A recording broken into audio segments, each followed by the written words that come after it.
Welcome to my Lintek Kusina, guys. Ginawa, no? Shout out everyone. Shout out sa buong Team Lintek. Shout out sa ating mga Super Girls, Super Chatter, member, mga sponsor natin. Shout out everyone. And of course, sa ating mga bisita gabi-gabi, thank you so much sa inyo. Ayan. So, ngayon ay magluluto tayo ng pusit. Pusit na naman. Dito ba nakikita nyo? Yan. Dito nakikita nyo, no? Or dito, mas malayo dito na. So, siguro, lalakasan ko na lang. What?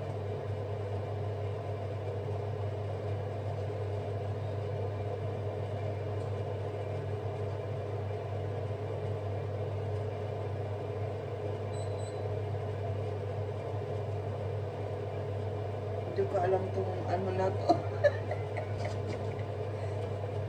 Ganun pala yun. Ayan. Kailan diinan ko pala yung daliri ko, guys.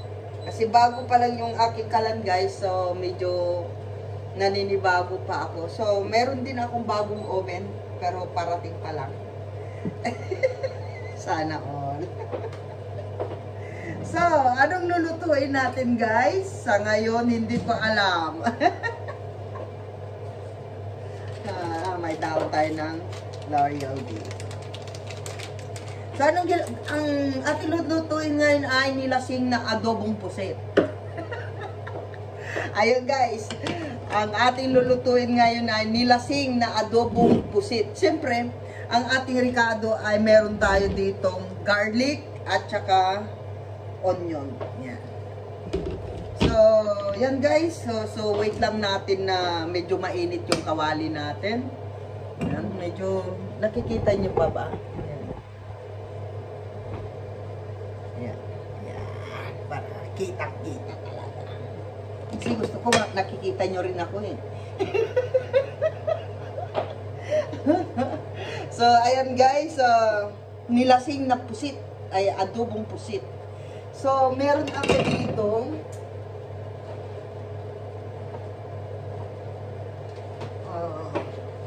ibang pusit naman ito, yung ayan, ganyan na pusit siya, guys. So,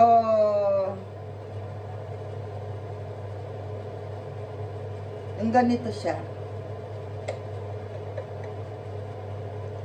Yung nahuhuli namin, karamihan sa nahuli namin ganitong pusit sa amin. Kapag sa dagat. So, ayan. Siyempre, tinawag ko siyang adobo, nilasing na adobong pusit kasi lalasingin natin siya ng sake wine. Ayan. Japanese wine po to. Japanese wine po yan. So, ang gagawin natin ay maglalagay tayo ng konting oil. Ayan. And of course, star margarine natin.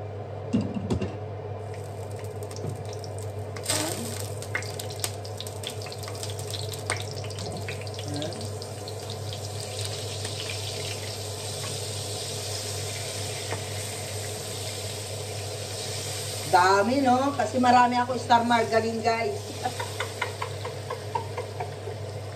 Kasi, damihan na natin kasi marami ako star margarine. Madali lang naman tayong magpabili. Si Tikla kasi, mas marami siyang oras na pumunta ng, ng Asian store, guys. Kasi, malapit lang siya dun sa mga Asian store. Kaya, pwede siyang sumaglit. Ayan. So, ayan. Ganda-ganda niya. O, diba? Star margarine palang ulam na. Bango. Star margarine palang ulam na, guys. Paano yan? So, ang gagawin natin ay, lagi ako nag-adobo ng maraming garlic. Ayan. Pagdating sa adobo, guys, iba talaga yung yung maraming garlic siya. So, para hindi siya masunog guys, ay halu-haluin lang natin. Bango niya. Garlic pa lang yan, bawang pa lang yan, mabango na. So, syempre habang binabrown natin to, shout out natin lahat ng ating mga bisita dyan. At gusto kong magpasalamat guys sa lahat ng subscriber natin, mga followers natin guys. Thank you so much sa tiwala nyo sa buong Team Lintik guys. Ayan. Sa lahat ng napapag-graduate namin ng 1K, congratulations sa inyo lahat. Sa ating mga nabibigyan ng mga views. Ayan, yung mga na-play natin ng views. Na-play natin ng mga playlist nila. Congratulations sa inyo. Ayan, lagi lang kayong tiyaga lang talaga. Sipag lang talaga mag-upload. Hanggang sa kayo ay mag-viral, di ba? Ako, wag niyo na akong hintay na mag-viral. Ayan, pag golden brown na siya, nakatulad nito, nakikita niyo na siya guys, di ba? Golden brown na siya. So, ilalagay na natin yung sibuyas. Ayan. Ay, tumatalsik-talsik siya. So, lahat ng ayaw ko yung natatalsikan ako. Ayan. Dahil brown na siya guys, ilagay na natin yung ating dahon ng pamienta. Ay, dahon ng L'Oreal guys. Ayan.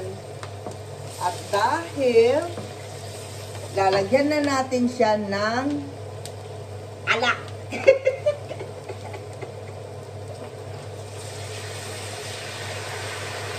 O, diba?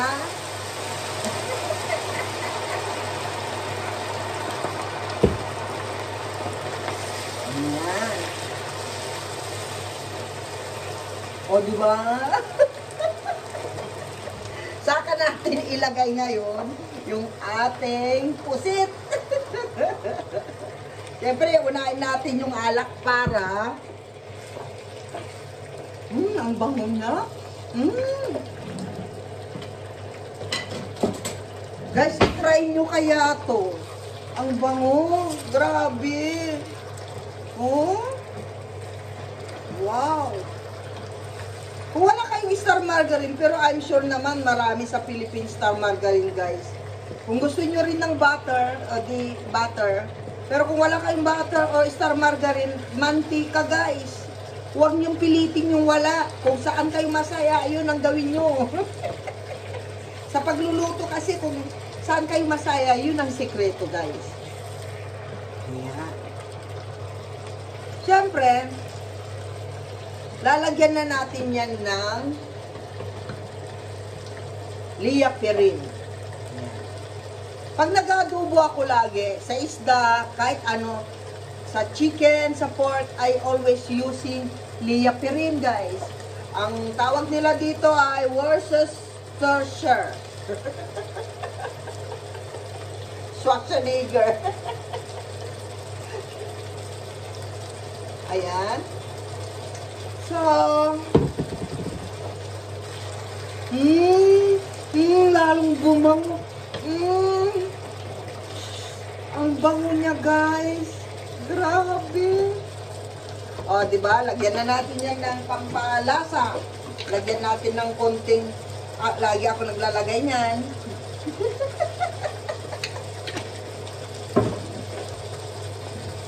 Maglalagay na rin tayo ng Knorr powder.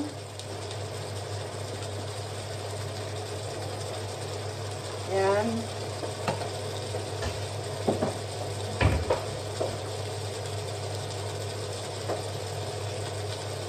Maglalagay na rin tayo ng konting-konting toyo lang, guys.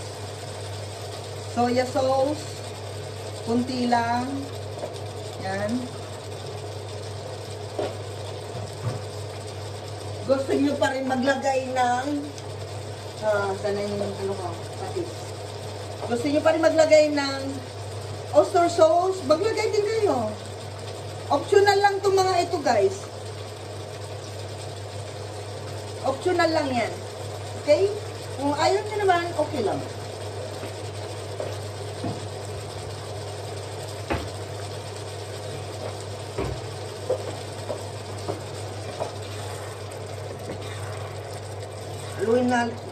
Haluin ulit natin.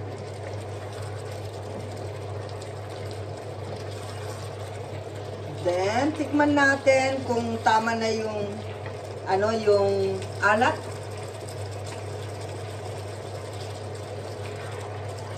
Lagyan pa natin ng konting toya.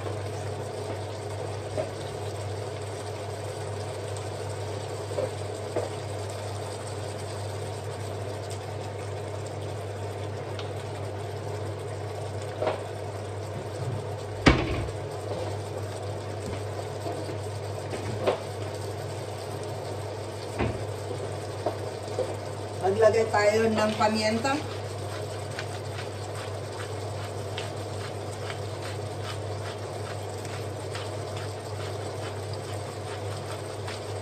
Yan. And then, haluin natin ng konti para mahalo yung toyo, guys.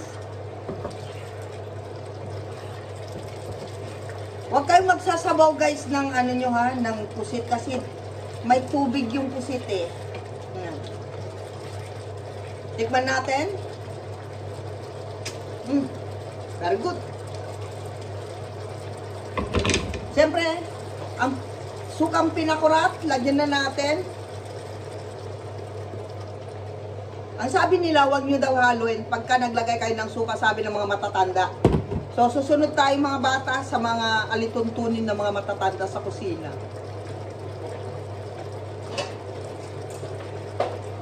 Di ba wala namang mawawala kung susunod tayo?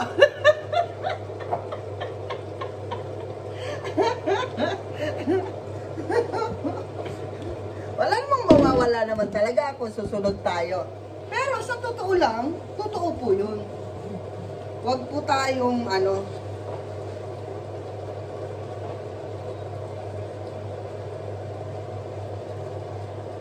kailangan makislap yung natin, no? Kalan natin bago to eh.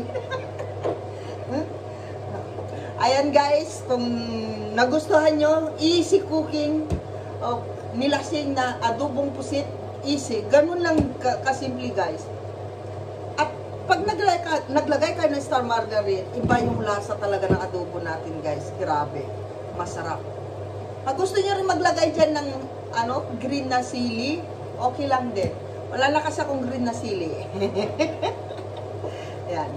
Pero, naamoy ko na, grabe. Ang na niya, ang bango-bango na niya. Grabe, ang bango. So, tararan! So, wait lang natin guys na yung sabaw niya, gusto ko kasi yung adobong pusit ko, yung sabaw niya, naging sauce na lang siya. Tsaka yung mantika na lang yung makikita mo. So, hanggang dyan lang guys. Abangan nyo na lang ang ating mukbang. So, thank you so much guys sa lahat ng ating mga bisita gabi-gabi. I love you all guys. Thank you so much. Gutom na si Lintek.